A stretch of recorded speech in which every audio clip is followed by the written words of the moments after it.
Urwandiko rwa kabiri Pawulo yandikiye Timoteyo. Uru ni rwo rwandiko rwa Pawulo rwa nyuma kandi rurusha izindi kuba inkoramutima. Yarwanditse mu kindi gihe yari aboshwe, kandi yarugeneye inshuti ye magara bakoranaga kandi yari abereye umutoza, umusore Timoteyo. Ntabwo tuzi neza ngo igihe cyaciye hagati y'uru n'igihe yanditse urwa mbere yandikiye Timoteyo, gusa biragaragara ko ubuzima bwa Pawulo bwahindutse kandi bugana habi. Afungiwe i Roma, bishobora kuba biganisha ku gihe yari mu nzu arindiwemo nk'uko abikomozaho mu byakozwe n'intumwa umutwe wa 28, cyangwa bikaba bishoboka ko yaba yararekuwe atakiri muri pirizo, akamara ikindi gihe kirekire avuga ubutumwa, hanyuma akongera nanone agafungirwa muri Tirowa. Uko biri kose, Pawulo avuga ko ari hagati mu rubanza rwe kandi ko atamerewe neza. Azi neza ko urugo atazarutsinda. Rero muri iki gihe cy'umwijima, Pawulo atabaza Timoteyo, bisa naho akiri mu butumwa muri Efeso. Arasaba Timoteyo kumusanga muri pirizo kugira ngo Pawulo abone uko amushinga umurimo wo gushinga amatorero yari yaratangije. Imiterere y'urwandiko irumvikana rwose. Rugizwe n'ibice bibiri binini aho Pawulo ashishikaza Timoteyo.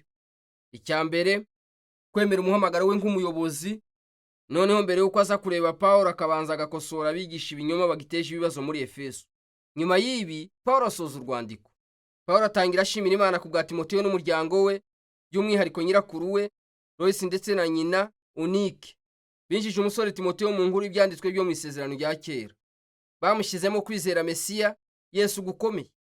Nuko rero kubera uko kwizera gushikamye, Pawulo hari icyo abanza gushishikariza Timoteyo. Amuhugurira kwanga icyo ari cyo cyose cyatuma agira ipfunwe ry'inkuru nziza ya Yesu, cyangwa ku bwa Pawulo ufunzwe azira kwamamaza iyo nkuru nziza. Impamvu Pawulo ashaka gushimangira ibintu kubera akato yahawe bitewe n'inshuro nyinshi yagiye ashyirwa mu nzu y'imbohe. Byatumye mu by'ukuri benshi mu bakoranaga na Pawulo bagira akangononwa ku muhamagaro we nk'intumwa. Avugamo abagabo babiri, Fugelo na Hermogene. Bateye Pawulo umugongo kubera ko bari batewe isoni no gukorana na Pawulo, washinjwaga ubwo nk'uwakoze ibyaha bihanwa n'amategeko. Nuko Pawulo asaba Timoteyo kureka gutinya ikimwaro maze akaza akamureba. Aha, Pawulo azi neza ko amusabye ikintu kigoye cyane, byashoboraga gushyira Timoteyo mu kaga. Yibutsa Timoteyo kandi ko umuntu bwa Yesu ari isoko y'imbaraga, ibyo bikaba ari ingirakamaro mu by'ukuri. Uzakenera ubwo buntu kubera ko kuyoboka Yesu bitoroshye, bisaba ibyo ufite byose. Pawulo asanisha gukurikira Yesu no kwiyandikisha nk'umusirikare ukora uko ashoboye ngo ashimishe umuyoboye, cyangwa nk'usiganwa iyo atoza umubiri we yitegurira irushanwa, cyangwa nk'umuhinzi ukorana umwete. Ibi bigereranyo bitatu byose byerekana umuntu wiyemeje gukora ikintu kimurusha imbaraga ubwe, kandi akaba yiyemeje kwitanga no kwihanganira ibibazo kugira ngo agere ku ntego ikomeye. Kandi birumvikana, urugero rukomeye rw'ibi ni Yesu ubwe. Kubera ubwitange bwe ngo anezeze Data, yihanganiye kubabazwa n'Abaroma ku musaraba. Ni muri ubwo buryo kandi Pawulo nawe ababarizwa muri gereza y'Abaroma. Ingorane no kwitanga biranga ubuzima bwa gikirisitu, iyo kandi akaba ariyo mpamvu umuzuko wa Yesu ari wo shingiro ry'ibyiringiro bya gikirisitu. Cyangwa se nk'uko Pawulo abivuga mu muvugo ufite imbaraga ariko mugufi, ati niba twarapfanye nawe tuzabanaho nawe. Nitwihangana, azima twimane nawe. Nitumwihakana, ubwo nawe azatwihakana. Niba tutizerwa, we azakomeza kuba umwizerwa kuko atabasha kwivuguruza. Urukundo rw'Imana ku isi yacu rwakinguye ibyiringiro bishya binyuze mu rupfu n'umuzuko bya Yesu. Nuko kuba hari ubuzima bwabo bishingikiriza no gukurikira Yesu, Imana ibasezeranya kubarengera no kubaha ubugingo. Abamwihakana, Imana izaha agaciro icyo cyemezo maze nayo ibigenza ityo. Ariko kutizera ko abantu ndi kuzatuma Imana ireka guhora ariyo kwizerwa. Nuko Pawulo agahugurira Timoteyo kuba umwizerwa, azi ko bishobora gusaba ikiguzi. Pawulo akomereza mu cya kabiri cya nyuma cy'uru rwandiko, ahugurira Timoteyo gucyaha abigisha b'ibinyoma bo muri Efeso mbere y'uko aza i Roma. Inyigisho zabo zirimo gukwirakwira mu itorero ry'Efeso nka kanseri, bibasiye ndetse banayobya bamwe mu bagore bavuga ari kijyana mu itorero. Aba bashobora kuba ari abagore b'abakire Pawulo yavuzeho mu rwandiko rwe rwa mbere yandikiye Timoteyo. Ntabwo atanga ibisobanuro byinshi kuri teoloji mbi yabo bigisha. Timoteyo yari azi neza ibyo ari byo, ariko hari icyo avuga kimwe aducira amarenga. Aravuga ko bigisha ko umuzuko wamaze kubaho. Aha rero ntabwo tuzi niba bigisha barakurikizaga imyumvire y'abagira ikihakana igitekerezo cyose ku muzuko w'umubiri kandi bakaba batekereza ko ari ibintu byo mu buryo bw'umwuka gusa, cyangwa se binashoboka ko baba gusa baragorekaga inyigisho za Pawulo zirebana n'ubuzima bw'umuzuko butangira ubuku bw'imbaraga za mwuka.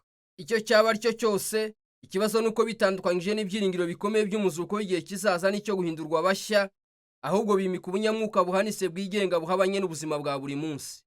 Pawulo rero ahugurira Timoteyo gutoza abayobozi b'abizerwa bazigisha inkuru nziza ya Yesu y'ukuri. Bagomba kwirinda gushyamirana kutagira umumaro kuzanwa n'impaka kubigisha.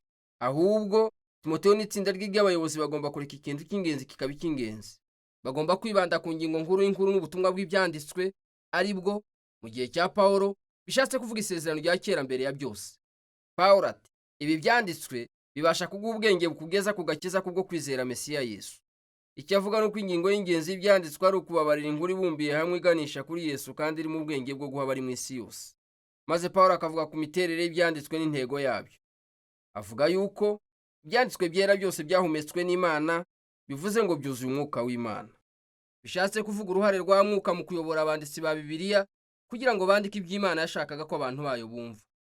Kandi Imana ivuganira n'abantu bayo mu byanditswe ku mpamvu ifatika. Avuga ko bifite umumaro wo kwigisha, bimbwira ibintu ntari nsanzwe nzi. Ni ingirakamaro mu kunkangura, binyereka ibintu mvuga ko nizera, ariko mu by'ukuri ntabamo mu buryo buhoraho. Ni ingirakamaro mu kunkosora, bishyira ku mugaragaro inzira z'imitekerereze n'imyitwarire byanjye bidatunganye. Kandi bigira umumaro wo kumpugurira gukiranuka, binyereka inzira nshya yo kuba umuntu nyamuntu. Kandi ibi byose ni ukugira ngo abantu b'Imana bategurirwe gukora ibyiza. Pawulo asoza urwandiko yibutsa Timoteyo ko hari atazasohoka muri prison ari muzima, bityo asaba Timoteyo kuza kumureba vuba bishoboka mbere y'igihe cy'imbeho. Ntabwo ashaka kuzikirwa n'imbeho muri prison, niyo mpamvu akeneye ikoti rye ry'imbeho yibagiwe.